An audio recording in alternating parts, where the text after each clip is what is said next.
Ganito lang ang pagguhit ng donkey. Gumuhit ka lang ng number 6, tapos litrang H, at saka number 3. At ito naman yung apat niya na mga paa, at saka ito naman yung kanyang ilong, tapos yung bibig niya.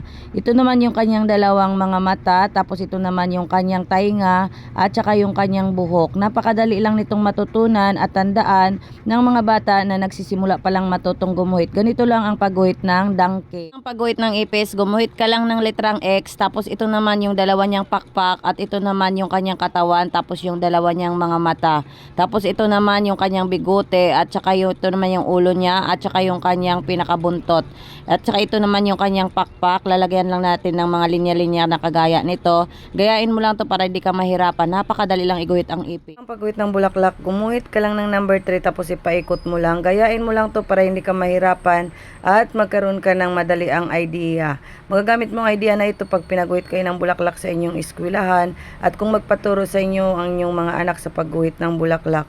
Napakadali lang nitong matutunan at ituro sa mga Ganito lang ang pagguhit ng ibon. Gumuhit ka lang ng litrang B, tapos 3 pirasong number 3, at ito naman yung kanyang tuka, yung mata niya, tapos yung kanyang mga paa at kuko. Ito naman yung sanga na pinatungan niya at yung pagguhit dahon. ng kupol na ibon, gumuhit ka lang ng 2 palitrang Y, tapos 2 palitrang U, at saka ito naman yung kanilang mga buntot, 2 palitrang M na pabaliktad, tapos ito naman yung kanilang mga pakpak, at saka ito naman yung kanilang mga liig, at ito naman yung kanilang ulo, tapos yung kanilang tuka, at saka yung kanilang mga mata.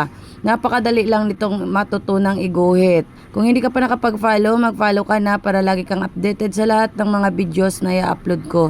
Magagamit mo ang idea na ito kapag pinaguhit kayo ng ibon sa eskwelahan ninyo. Ito lang ang pagguhit ng upuan. Gumuhit ka lang ng litrang H na 2 peraso, tapos ipagdudugtong mo lang yung mga linya, at saka isi-shade mo lang tong pinakaupuan sa gitna, at saka ito naman yung sandalan ng upuan. Napakadali lang nitong iguhit.